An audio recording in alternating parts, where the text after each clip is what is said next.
God's good, isn't he? Man, thank you, worship team. Thank you, Josh.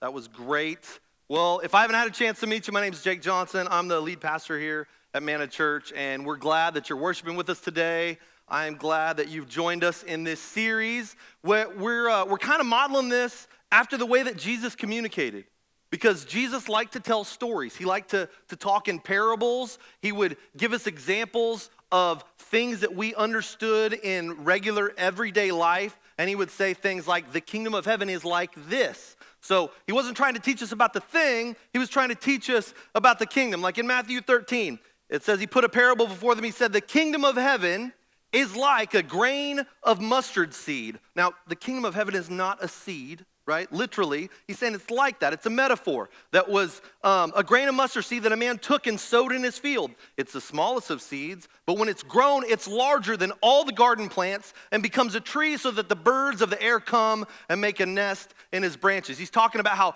the kingdom of heaven, it can start really small, but man, it expands, it explodes, and it gives life everywhere it goes. You're supposed to understand that. You're supposed to see it from the metaphor. And last week, we talked about how we're literally called into a life of faith, that there are evangelists who work very diligently in the earth. They come and they meet with us and they get us to give them a commitment, not them a commitment, but Jesus a commitment. We verbalize our faith. We stand up and we actually give, if we were to translate that to what happens in military life, we give an oath of office.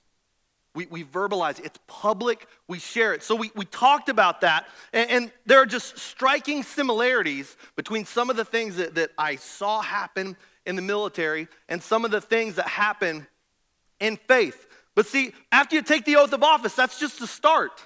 That's just the beginning. You have to continue to be disciplined into what it is you're going to do with that oath. And in fact, there's a church word for that. It's called discipleship. And that's what we're going to go to today. And here's the deal. I want you guys to understand me when I say this. Like hear my heart. We are not interested in educating you about the military. Okay? Like that's not our job. That's not our role. Just any more than Jesus was really interested in educating farmers. He used all kinds of agricultural metaphors. He wasn't interested in teaching people how to grow mustard seeds. That wasn't his thing. He wanted to teach people about the kingdom of God. So as we're talking today, what I want you to do is I want you to see Jesus in the stories. These stories that I'm going to share, they're real stories. I'm going to try to give you some things that will hopefully catch your attention, but they're not just fun stories to share. They're not just, silly anecdotes or fillers, to get us to the time slot for the message. I want you to see Jesus. Amen? Can we do that together? All right. Well, so just like we started last week and just like Jesus started his parables, we're going to begin this week by saying the kingdom of heaven is like a man who committed his life to the military by giving them an oath, and he immediately began his training.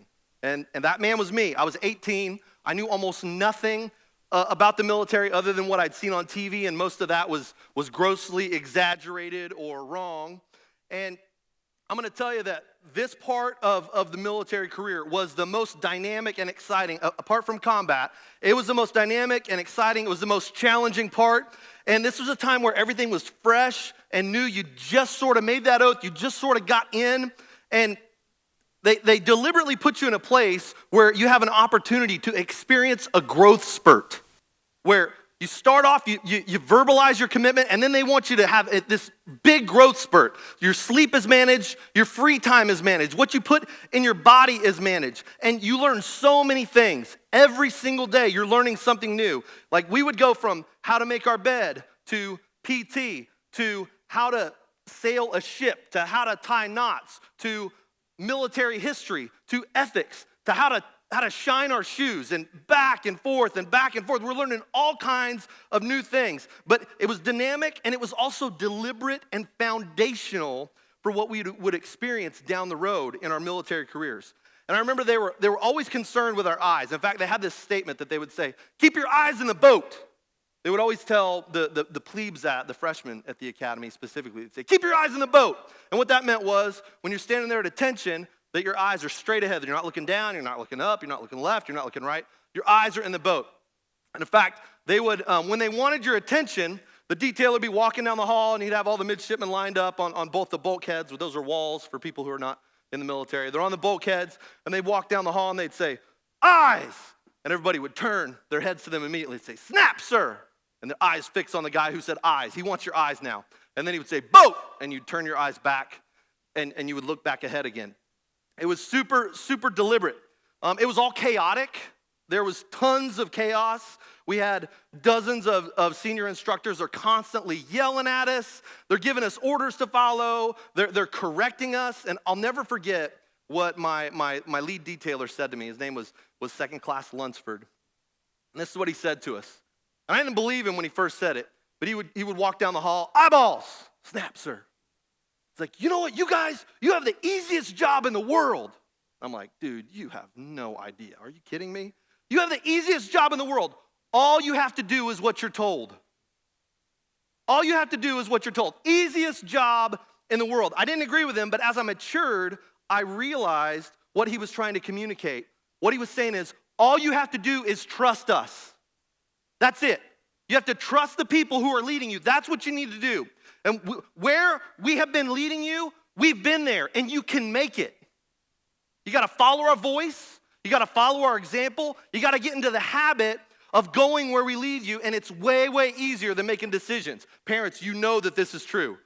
You know this. You could say this to your kids, like, kids, you got the easiest job in the world. All you got to do is just follow my instructions. It's super simple. You don't have to pay bills. You don't have to go to work. You just go to school, listen to your teachers, soak up knowledge. Like, it's the easiest job in the world.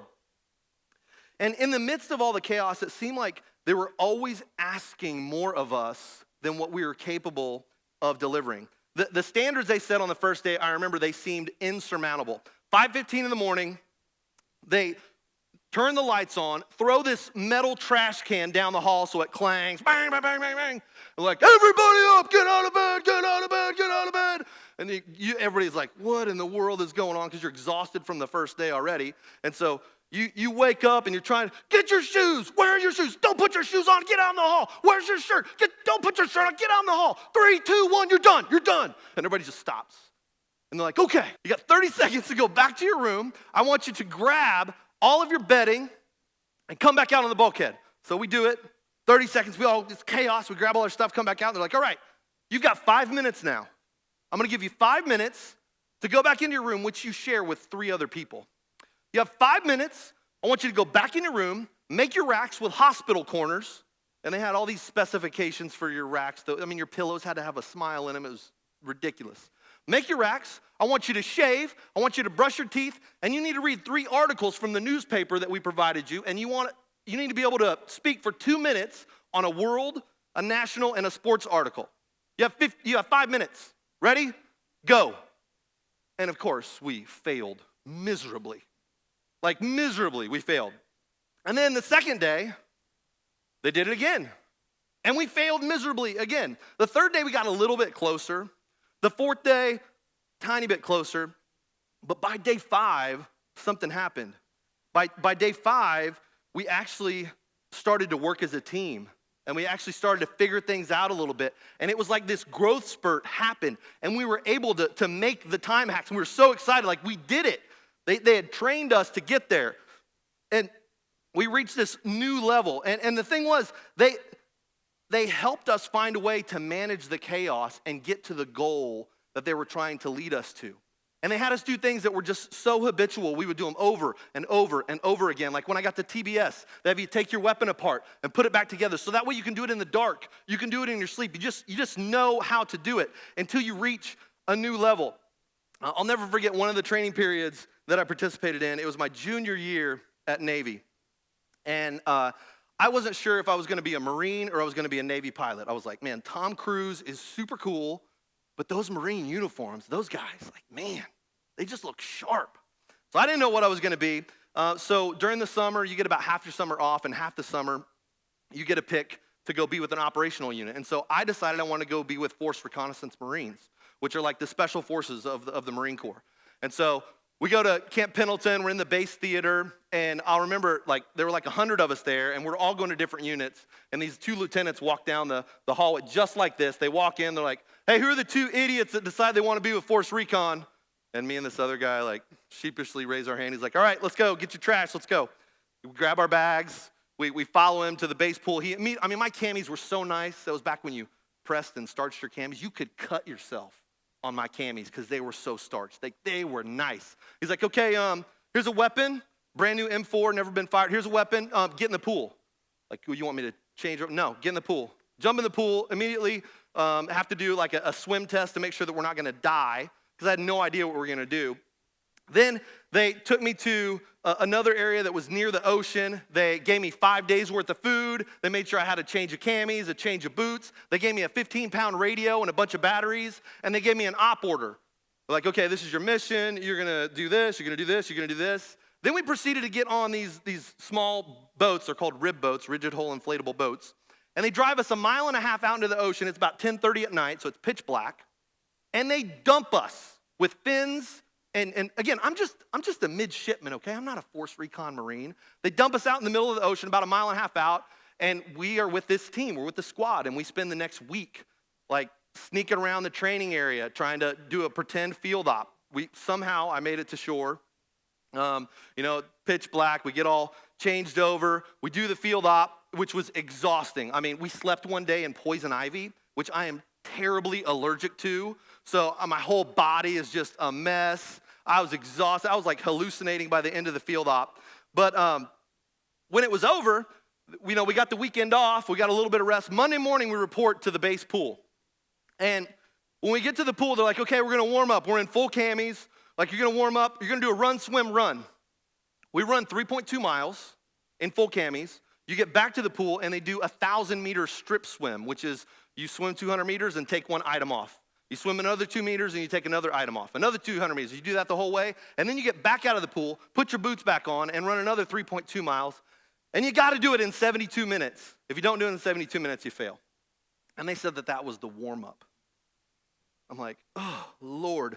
Then they proceed to do these things. They call them swim aerobics. So we're doing different strokes, like different lengths of the pool. In between the lengths of the pool, we're outside of the pool doing push-ups and flutter kicks. And every once in a while, one of the instructors yells, crossover, which means you dive into the pool from one of the sides and swim 25 meters underwater without taking a breath. And if you take a breath, everybody starts over again. And you go back to the beginning. And it culminated when it was done. It was like 3 hours. I was exhausted. When it was done, it culminated with them taking us to this tower that was there at the pool. It was a 35-foot tower. There's a picture of it. 35-foot tower. They have us jump off of it to simulate jumping off the side of a ship. And we had to tread water for an hour, nonstop. And treading water, they would also pass this brick around. They had this rubber brick that they would hand us, and we had to tread water with it out of the pool, and then we had to take it down to the bottom and pass it around to everybody. It was exhausting. I wanted to quit so many times. I just wanted to be done. I was wiped out. I never thought that I could do it. And I remember the one thing that I just could not get out of my head. They had a sign. They've taken it down now, but they had a sign. It was at the Camp Polgus pool, and it said, "If you're not unconscious, then you have quit." And the idea was, you better not quit. Pass out before you quit, because you will not quit. You can't quit. And see, we were trained by subject matter experts. These guys, I know the environment might sound like it was crazy or scary, but we were very much removed from combat. We're in a sanitized environment where distractions from the outside are limited, so we can actually focus on learning. And we're exposed to all these new things, and we weren't being completely thrown in to the battle. And the thing is, when people first accept Jesus, there's a transition, but we don't expect them to get everything right on their first day as a new creation. Amen? We begin them on a path of discipleship, and we train them. And in the military, we don't expect recruits to be great at combat. We don't expect them to excel at combat. They haven't been through the training yet.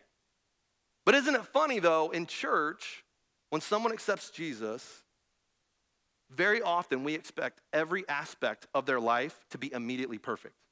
Like, oh, you made a decision for Jesus? Okay, well, I see that you're a smoker, so we got to fix that right away. I see that you have like some dirty words that you say. We got to fix that. I see, like, all these things, we immediately think that all the things about them have to be 100% perfect. But that's not necessarily the case, and it's not necessarily a realistic expectation. 1 Peter 2:2-3 says this, like newborn infants, okay? Peter understood that when someone first accepted Christ, they're like a newborn infant.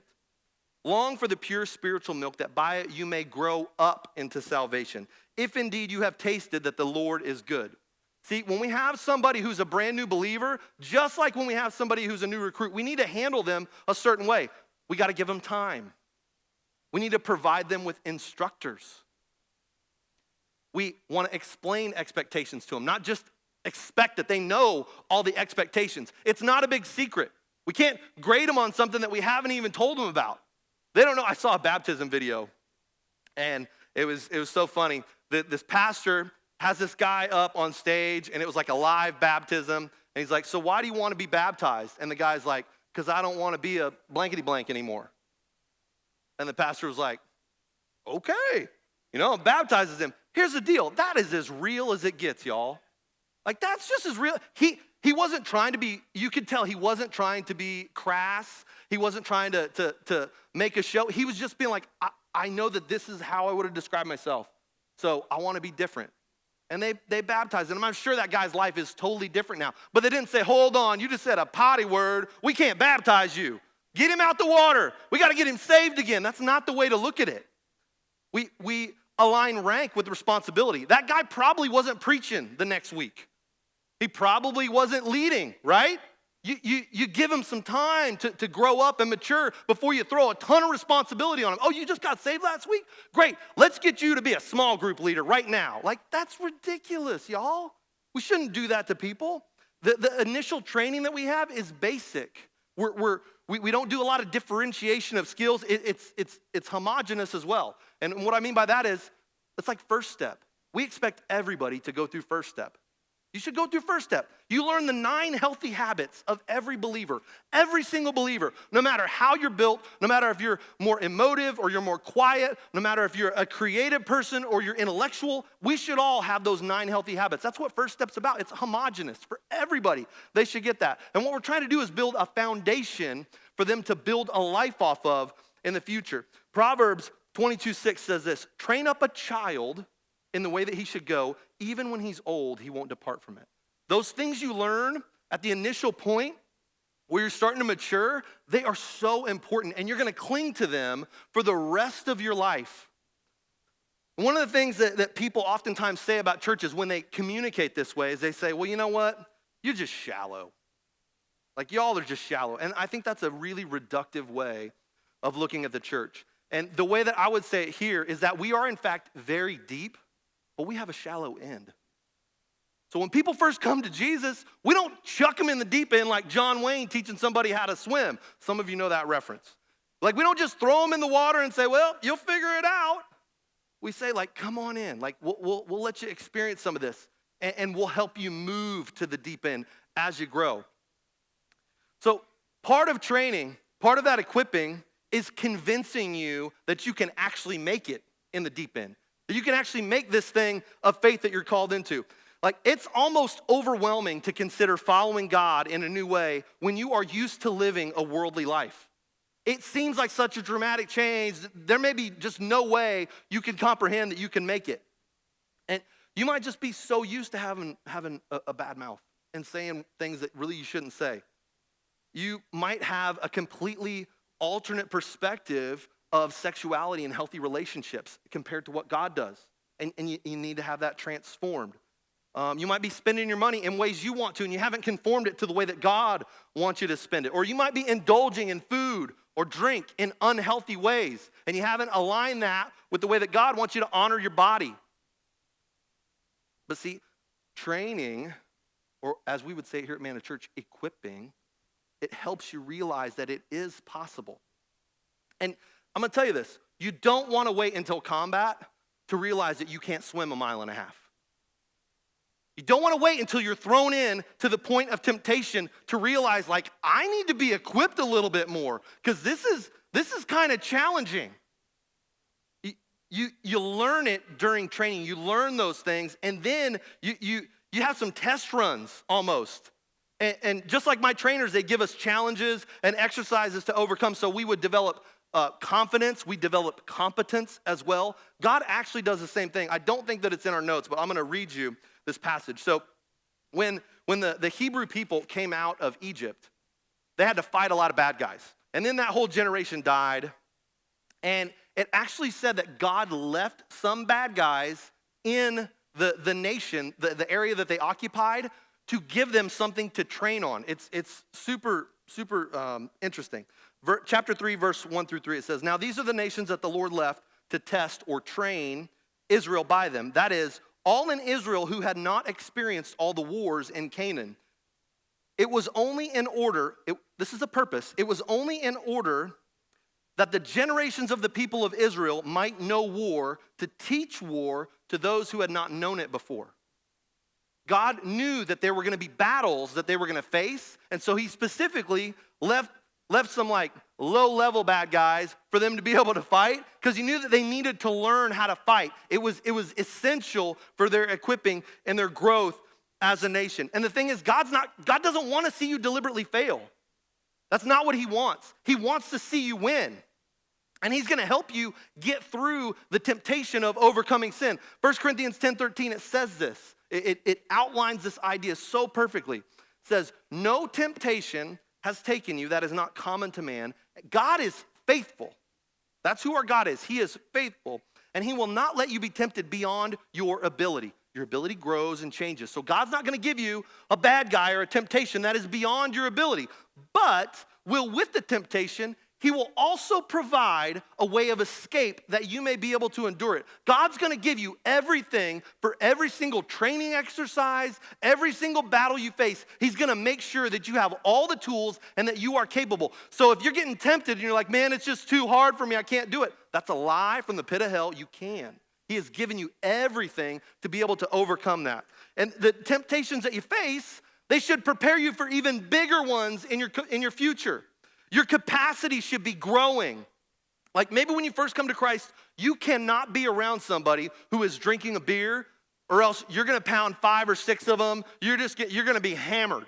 That might be where you are as a believer. But as you grow, you should be able to move into a place of sanctification where you can be there. You can be around those environments, and you know how to handle that temptation. There should be growth that happens. Your endurance would increase every time you have to lean on it.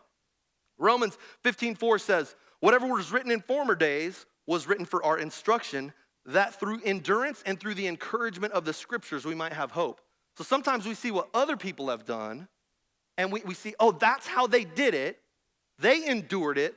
I know I can do that too. I can have hope that this is not lasting. I can actually make it through this temptation. And what you experience will simultaneously be common. Like everybody's going to experience. That's what 1 Corinthians 10:13 says. "No temptation is taken you, but what is common to man." So your temptations will be simultaneously common and extraordinary. They're going to be big, but they're not something that's uncommon. And what training should do, what equipping should do, is erode your stopping points. Equipping should help stretch you beyond the stopping points, because we all have those. We all know, like, there's a point where this temptation is too big for me. And as you grow in the Lord, it should stretch those stopping points where you can take a little bit more and a little bit more and a little bit more. I'm going to tell you, I would have never expected to be able to tread water for an hour, let alone after the just terrible workout that we did before that. Never would have expected that had I not been forced to stretch in that environment. But I'm going to tell you, my workouts looked way different after that training experience. After that battle, I was able to do different things than what I could do before, because my stopping point had changed. I realized I thought my stopping point was here. My stopping point was actually way up here. At least it was at least there. It may be further than that. I don't know. The thing is, we don't have to tap out when sin comes at us. That's not the way that believers react. We don't have to tap out. We don't have to just give in. God's going to give us the things to help us push through it. And the next time that same temptation comes, you're like, "Oh, this is old news. It's just you? Man, I can make it through this." Romans 5, 3-4 says, not only that, but we rejoice in our sufferings, knowing that suffering produces endurance. Endurance produces character, and character produces hope. You got to train your spiritual muscles to remember. We do things over and over and over again, like Marine Corps martial arts. We call it semper fu. And we would get out there and we would do these movements over and over and over and over again. So that way we just know how to do it. It's like a reaction. When it happens again, we just do it. Like we know how to do that takedown. Every single time. I know how to do that wrist lock. Every time my 17-year-old comes at me, man, I grab his hand, flip him around. I can take him right to the ground, show him who's boss. We do simple things until they become so routine that they're habitual. Like we read our Bible. We just get up and read our Bible every day until that's just part of what we do. We just pray every day. We talk to God until it just becomes so routine that it's part of who we are, so we're ready for something bigger. We share faith with people. So that way the next time, and this is one of those areas where you're like, oh, I haven't been stretched there yet. Not ready for that. Not ready to tell somebody that I don't know about Jesus yet. Here's the thing. You just got to do it. And you just got to keep practicing it, keep practicing it, keep practicing it until finally it's just so easy. You don't even think about it. It's second nature. Like, oh my gosh, you're sick. Well, can I pray for you? Like, my God heals people. I'd love to pray for you. And I know that sounds super weird, but I'm okay with it because I'm used to this. I've done it like 100 times. But it doesn't just happen naturally. We have to work on it. We have to develop those habits in training, in equipping. Ephesians 2, 1-3 talks about the state of us before we accept Jesus and what we should expect. He says, you were dead in the trespasses and sins in which you once walked, following the course of this world, following the prince of the power of the air, the spirit that's now at work in the sons of disobedience, among whom we all once lived. That's where we lived. We followed the devil. That's how we used to live. In the passions of our flesh, carrying out the desires of the body and the mind, we were by nature, very nature of us, we were children of wrath like the rest of mankind. Here's what I think a lot of people forget when they first accept Jesus. You have been training your entire life to be a sinner. Your entire life. You've been practicing sinning. And so that has become a habit that you've just fallen into, and you're really good at it. And when you accept Jesus, there needs to be a transformation. You got to learn some new habits. And I think a lot of times when we sin after we accept Jesus, it's not because we're powerless. It's not because sin's too strong for us. It's because we're just used to it. It's the thing that we always do. We're like, why did I do that? Because you always did it.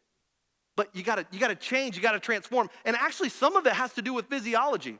I'm going to take just a quick sidebar here. So Dr. Caroline Leaf, super smart lady from South Africa. She's a neuroscientist. I don't know any neuroscientist who wouldn't be super smart, but she's particularly smart. She said this, your habits form over 63 days. I know we've all said 21 days is the loop. It's actually 3 times 21. Your habits form over 3 of those cycles. And so if you have a negative thought pattern, you can actually rewire your brain to have a positive thought pattern. And the way that it works is you got to think about it for at least 7 days. And some of you are going to have a light bulb go on when I explain this to you. So what happens is it takes a minimum of 3 days in your brain from a thought to actually attach and become a pattern. So for instance, if you think about not eating a lot of salt on your food, so you do it day one. Day one, you get at the table and you're like, I'm not going to put salt on that. Then day 2, you see the salt and you're like, I'm not going to do that. It takes 3 days for the two parts in your brain for that thought to actually build a rut in the tissue of your brain and it actually to attach. And there are these things, it's a weird name, they're called nanopoodles. And they're like little neurons that run along that path and they connect after 3 days. And it makes this connection in your brain. And then what happens is you actually get a rush of neurotransmitters on those first couple days, but by day 3, the neurotransmitters start to fade. At day 4, they're almost gone, which is why a lot of people, when they commit to doing something, by day 3 or day 4, they've stopped doing it. So here, I'm going to make this connection for you. Some of you, all of us have probably done this, but some of you, I want you to think about this. You have heard a great word, you've made a commitment to Jesus, On Sunday morning, you're like, man, I love him, I'm gonna follow him. Day one, you're like, I'm all in. Day two, the neurotransmitters are still there. You wake up, you're like, man, I'm new, I'm following Jesus. Come on. Day three, you wake up, you're like, oh, Jesus, that's right. I'm supposed to follow him. Day four, you wake up and you're like, who? Day five, you just straight give up. And you got a couple more days of the week, and you come back on Sunday, you feel guilt, you feel shame, and you're like, oh man, I'm such a failure. And it's because you have a thought pattern, you have this habit pattern that you have not been able to break and get out of. And sometimes it's just how your body works. Jesus has already redeemed you. You made the commitment. You might still be making mistakes. Jesus has given you everything to be healthy and to be whole. And listen, sometimes science ain't the answer. Jesus can liberate you in a moment. He can liberate you in a moment. It is so powerful what he can do. But here's the thing, he doesn't want to just change you for a moment. And that's what a lot of us experience, is we experience a momentary change and not a life of change. And Jesus wants you to have that life of change. If you actually can commit to a change, by day 7, you actually feel this rush of neurotransmitters. At day 14, it gets bigger. And day 21, it's even bigger. And if you can do that a couple more times, your brain pattern, actually the way your brain looks on a scan will literally change. It's so amazing. Romans 12:2 talks about this. It says, don't be conformed to this world, but be transformed by the renewal of your mind. Imagine that. We can transform our lives. Our mind can be renewed if we submit ourselves to Jesus. That by testing, by training, you may discern what is the will of God, what is good and acceptable and perfect. There are habits we need to fall into. Paul actually talked, we think it was Paul that wrote Hebrews. He talked about some habits that we do fall into that aren't good. Hebrews 10:25, he says, not neglecting to meet together, as is a habit of some. And I might be stepping on some people's toes here. Some of us get in the habit of just not coming to church. Or just like, man, I just don't want to go to a small group. I just want to sleep in. You get in the habit of doing that, and it's super easy to fall into. The more you do it, the easier it is. And listen, if there were 5 people here, I would come up here and preach the paint off the walls as much as God would give me the ability to do it. It's not about putting butts in seats, but God has something for you when you come and meet with his people. He wants to see you change. He wants to transform your habit patterns so that you can have newness of life. You know, another thing that I learned in the military about God was that listening to the people who were in charge of me was super important. And training acclimates you to that.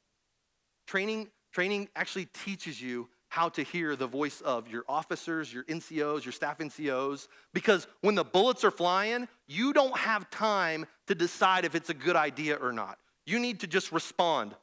In fact, somebody might have said this to me when I was in the military, but I've always thought about it from a God statement. In fact, I always say it about Jesus, is when they say jump, I want to ask how high on the way up.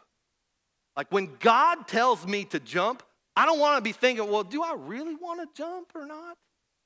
Is that really good for me? Should I maybe do something different? Like, no.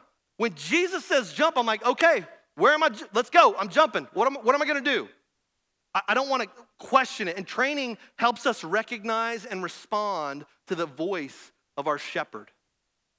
When you spend time with God's people, when you spend time in small groups, when you spend time in a safe place, it teaches you what his voice sounds like. Because I'm going to tell you, you don't want to be trying to figure out if it's him or not when the bullets are flying. You don't want to be trying to figure out if it's him or not. Like young people, when you're in that situation and all the hormones are racing, you're like, is this God or maybe not? You want to know what God's voice sounds like way before then. Because your mind will trick you. John 10:27 says this, my sheep hear my voice. This is Jesus talking. And I know them and they follow me. If you are one of Jesus' sheep, he's going to talk to you. He's not going to leave you there without instruction. He's going to tell you the things that you're supposed to do. And you're going to learn to hear his voice and follow it. And some of you you've suffered casualties after you've accepted Christ. And I'm not saying this to be mean, but a lot of times that's because you're not listening to the promptings of your shepherd. He's giving you directions, but you're just not responding to them. The thing is, we never leave young Marines alone. We never leave midshipmen alone. We treat them like children, in a sense, and we show them how to do things and how to properly live. And faith is exactly the same. If you don't have a mentor, if you don't have somebody that you're looking up to, somebody that you're following, then what you're doing is you're stunting your growth. It's like you have the easiest job in the world. Just do what you're told. But if you don't have anybody who's sharing with you, and not from a commanding or a dictatorial kind of a way, like that's not the kind of church we are, so please don't hear that or transpose that kind of idea on what I'm saying.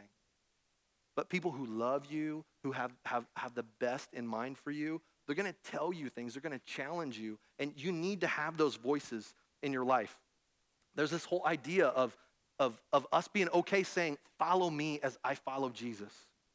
1 Corinthians 11:1, this is what Paul said to the church at Corinth. He said, be imitators of me as I am of Christ.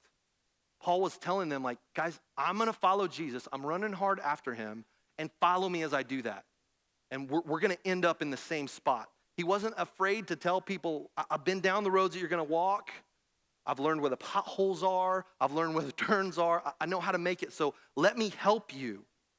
But there's a key here, though. It's really important, is we don't follow them because of how great they are. So we don't follow mentors and leaders or pastors because of how great they are. We only follow them in so much as they are imitating Christ.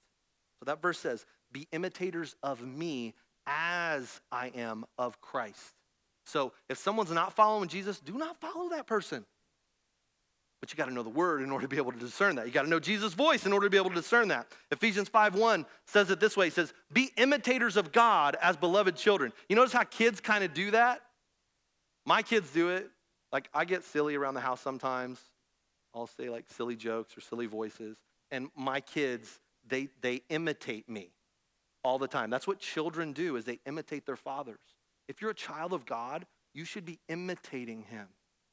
You should be trying to be the same way that he is. I want to be like Jesus. Here's the deal, though. We're all running our own races.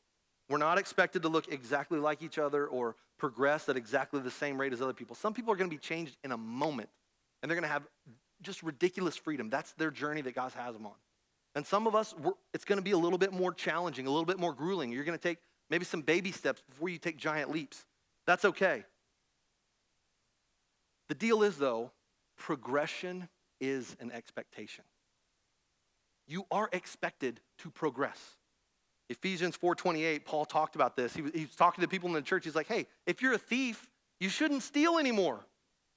You should actually work with your own hands so that way you can contribute. In the military, we don't let somebody stay in basic training forever. We don't let them stay in boot. They take the oath of office and they just stay in boot camp and they live there forever. We don't let that happen. That's ridiculous. We expect them to go to an operational unit. We expect them to contribute to the mission that we're on. 1 Corinthians 13:11 says this, when I was a child, I spoke like a child. I thought like a child. I reasoned like a child. When I became a man, I gave up childish ways. There is an expectation embedded in that we become men and women in the Lord. Amen? We should be growing up. But here's the thing, like, it happens sometimes that people don't grow up. In that same letter to the church at Corinth, Paul said this. He said, brothers, I couldn't address you as spiritual people. This is a church he's talking to, a thriving church. But I had to address you as people of the flesh, as infants in Christ. I fed you with milk, not solid food, for you weren't ready for it. And even now you're not yet ready, for you're still of the flesh. Like, they still had not grown up.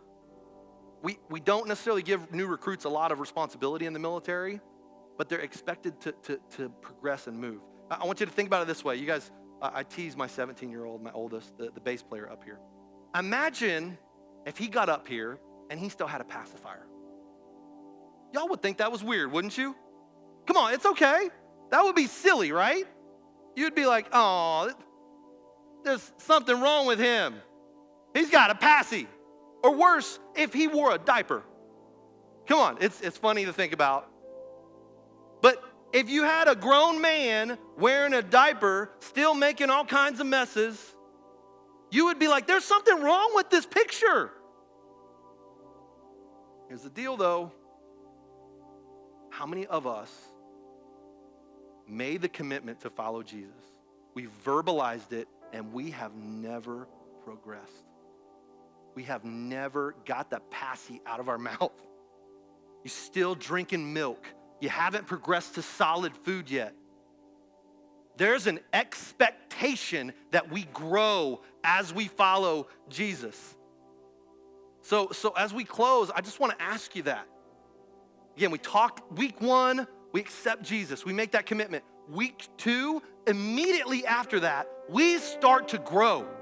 We start to change. We start to move. We start to get closer to the thing that God has made us to be, walking in all the things that he has for us. And the thing is, you may be in your 50s or 60s or 70s. It's not too late to start.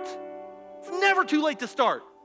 God may have more for you in the next 20 years of your life than he had in the past 50. And that's okay. That's great.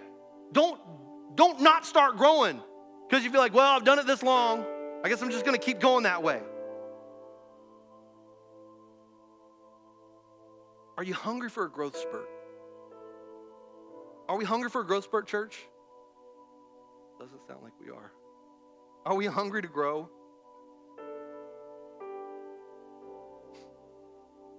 One of the things that they said at the Multiply conference this week was they gave us this formula that we talk about in Growth Track. And they said, consistency plus time equals life change. Doing something consistently plus just a little bit of time, it's actually going to change your life. And some of you just need that. You just need some consistency, and we need to give you time. And you can do that here. It's a safe space to grow here. It's a safe space to be. One of the things I saw when Josh and I and our wives went over to the UK and we met with Battelle. They're one of the ministry partners that we have now. This was years ago. I noticed that there were these people who were recovering drug addicts, and they followed Jesus for like maybe a year, a lot of them less than a year. But the zeal, just the fervor, the biblical knowledge, the wisdom, the purity that they displayed in their lives, people that I knew in my local church, it paled in comparison. And it wasn't because God loved them more. It was just because they were committed. They were just deliberate about it. And they weren't going to let anything take them back to the life of sin that they'd experienced before. They kept their eyes in the boat. They never took their eyes off Jesus. And when they did, they had somebody saying, hey, get your eyes back in the boat. Focus back on him. So if you need to grow and you don't know how, I'm just going to close with these 4 simple steps. 4 simple things. They're not going to be on the screen, but they're easy. You should know these. Number 1, you want to grow? Get in the Word. Read the Word. It should be a part of you. Number 2, have conversations with God. Talk to him. He will change you. The shepherd will change you. He will. Number 3, come to church, y'all. Just come and worship with us. If you come here every week, I promise you, you'll grow. There will be changes that happen in your soul. You will mature. Keep doing that. And then the last thing is find a mentor. Find somebody who loves you and is not impressed with you and will just pour into your life because they care about you. And that may be a one-on-one thing. It may be just in a small group where you're with a group of people. But find somebody. Be deliberate about it. Ask them, hey, will you mentor me? Will you walk with me? And be okay if they tell you, hey, I can't do it, but this person might be able to. You know, like they may not be able to do that. That's okay. But find somebody who loves you and will do that for you. Do we want that, church? Do we want to grow? Well, let's do this. Can we just bow our heads? I just want to pray for us this morning. God, we thank you that you love us enough to accept us how we are and to not leave us there, Lord, to change us, Lord. And so I pray that for every person in the sound of my voice, God, that wants to be different, Lord, that you would mature them, Lord. For every single person who maybe has had their growth stunted in the Lord, God, would you mature them? would you grow them? Would they hit a growth spurt today, God? Would they commit today that it's not going to be 2 days and then they're going to start to fall out of the habit, but they're going to make a legitimate life change today that's going to be lasting? God, would you empower them to do that?